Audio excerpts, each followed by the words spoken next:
Thank you, Kara. As the newest board member on the regional board, I couldn't be more excited to speak to you guys today. And as I was preparing this speech, I started to kind of ask myself, what does community mean? Okay, I looked up the definition of it, and I was going to go that route, and I decided instead I'm going to tell my story. And I'm going to get a little vulnerable with you guys today because I think as we look up at that board, we have to remember that on the donor side, many scholarships are created, as Kara mentioned, with love and passion and meaning, right? And it's our responsibility as recipients to remember that and to understand that. So I'm going to tell my story because when I was 4 years old, my parents got divorced, mainly because my father was an addict. Okay, so I had the benefit of living in two communities. I got to live in Shamokin on the weekends, and I got to live in Elysburg during the week. Okay, and those two communities still to this day mean the world to me. So the cool thing about that was they were very different communities. Okay, so I was exposed to living in a one-bedroom apartment above Tiffany's Lounge that didn't have a kitchen on Friday, Saturday, and Sunday. And I was also exposed to having a single mom who loved the heck out of me and was a nurse at Geisinger. And it was a really cool experience, as most people would think that's a tough thing. I mean, I really embody both of those communities today, and I'm a huge advocate for Shamokin. But that's when adversity started in my life, okay? I was 15 years old, and I was playing on the varsity basketball team at Southern Columbia High School. And I got a rebound, and I went to throw that rebound to one of my best friends, Calvin H. Henderson. And Calvin died on the basketball court instantly. My mom did CPR for 20 minutes.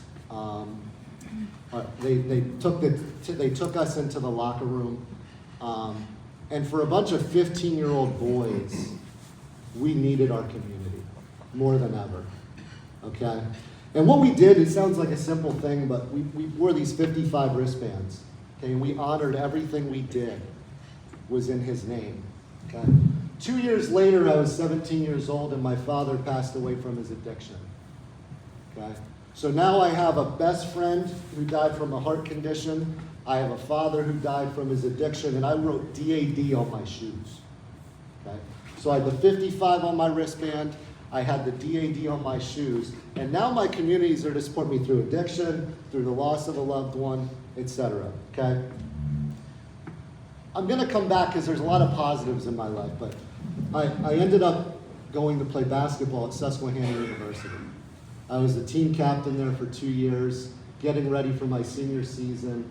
All of a sudden, I couldn't read my schoolwork anymore, okay? I saw every other letter. If I was trying to read this board, I would see every other letter. I had severe headaches, and all of a sudden, I couldn't make a shot anymore. I was the team captain, right? After a bunch of doctor's appointments, I went to Geisinger. It was October 13th, Friday the 13th, 2006. And the doctor comes out and says, Chad, you have a brain tumor. So 15-year-old, lose my best friend. 17 years old, lose my father. 21 years old, diagnosed with a brain tumor, okay? I spent that night in the hospital by myself, and the only thing I could think of was, am I gonna live? And my wife, who's here today, was studying abroad in Ecuador. And she was flying home while we were trying to figure all of this out, and I had my surgery, and it was brutal, and I woke up, and she looked at me, and all I said to her was, I want to help somebody else who's going through this. That's all I could think about at that time. It wasn't about me. I vividly remember it to this day. No clue why.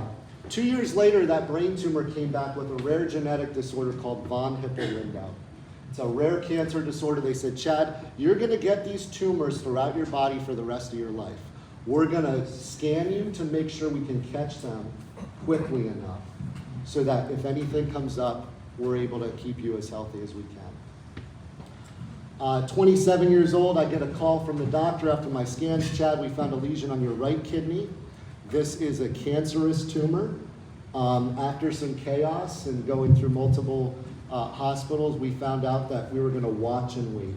So we're going to leave this cancerous tumor in your body. We're going to watch it until it gets to 3 centimeters because we know this is going to come back again.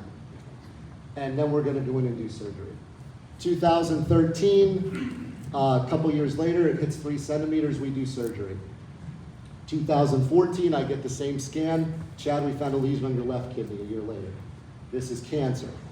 You know the drill. We're going to go in, we're going to watch, we're going to wait. We're going to do a partial nephrectomy as soon as it hits 3 centimeters. My wife is 6 months pregnant with my first child. Up until that point, I didn't care what happened to me. It sounds bad, but once my kids came into the world, it got really, really difficult. Okay? So they were able to successfully resect that tumor. Okay? Over the next 6 years, I had spinal tumors, numbness in my left leg, all sorts of things pop up. And then December 2021, I had a brain scan and they said, Chad, we found 2 brain tumors. One is in your cerebellum where you had your last one, and the other one is near your brain stem, and it's 2.4 centimeters, and it is inoperable. I have 3 kids at this time, 1 on the way. My wife was pregnant, it was December. They said, Chad, that one is inoperable.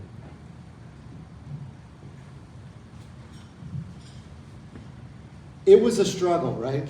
And again, it was mostly because of those kids, but they gave us 2 options, and there's a point in this story. The option was radiation, where they would take a gamma knife, which is amazing science, and they would essentially go in and they would radiate that tumor, and I had a 78% chance of survival. Pretty good, right? And unless you're in the 22%, right? The 1 in 5. So the other option was we had this new drug that was just approved by the FDA 4 months prior to my diagnosis called Welireg or belzutifan.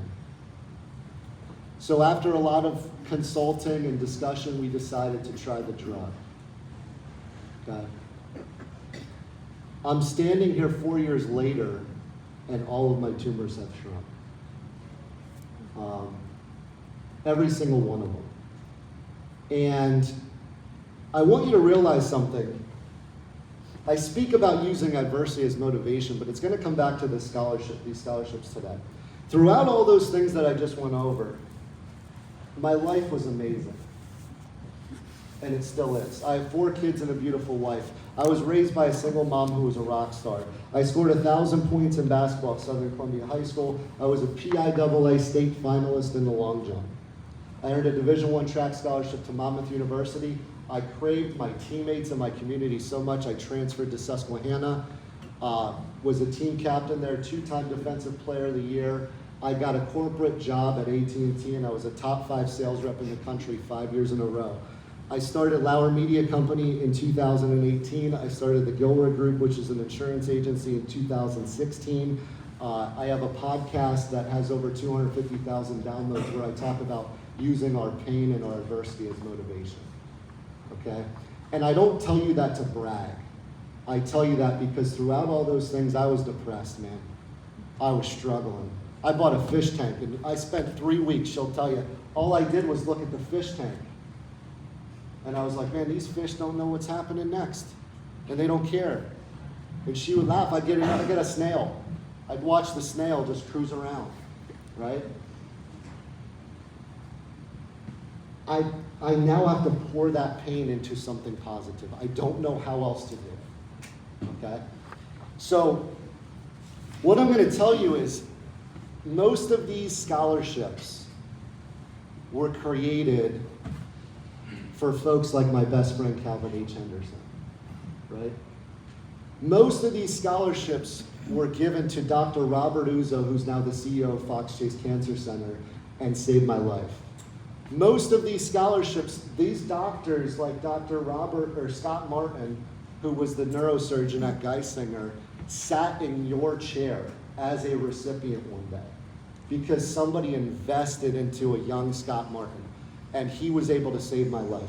Most of these scholarships were the scientists who created Wellereg and Belzutafan and all these amazing cancer drugs, and they were sitting in your seat. I'm sitting with a future nurse here. My wife is a pediatrician.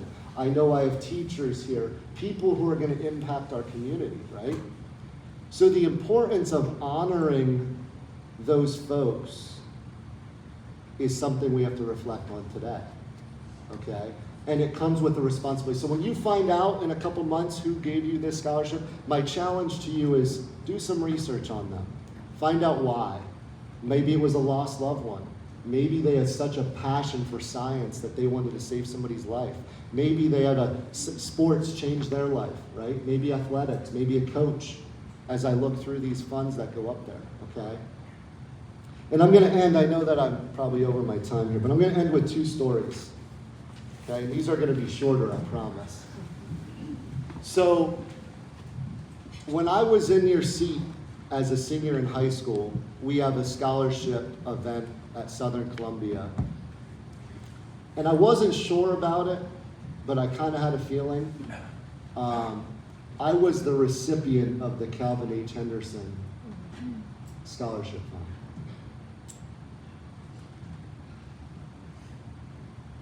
The money didn't matter, right? The amount of money didn't matter, okay? It was that his family believed that I deserved that scholarship, okay? And then I'm gonna tell you another story. When I transferred from Monmouth to Susquehanna University, I was on an athletic scholarship at Monmouth. I transferred down to Susquehanna, which is a Division III school. They do not offer athletic scholarships. So I said to the coach, I'll come play for you, but you need to give me some money, okay? And I got a scholarship, and it was called the John Scholarship. I was like, hey, this guy John's pretty cool. He's giving away all this money, thanks, you know? But then after a while, I was like, I need to figure out who this guy is, right? I gotta figure out who this John guy is giving away all this money. So I started doing some research, and it was the John family in Mifflinburg. They own a company called Ritz Craft and Rusty Rail Brewing. The coolest part about this story is a year ago, my company, Lauer Media Company, got a phone call. And it was Rusty Rail Brewing. And they said, hey, we need some help marketing our restaurant. Nobody knew. They didn't know, only I knew. So I went over the meeting myself. I wasn't going to send a sales rep. I said, hey guys, how are you? Nice to meet you. You invested in me, and now you're hiring me to come back and help you grow your business, right? So my hope is that you all have a full circle moment like that through these experiences. My hope is that you connect with your donor if you're the recipient. And if you're a donor here, I hope you connect and mentor the recipients, okay? Because it's much more than the money. And I think we need to remember that. Thank you.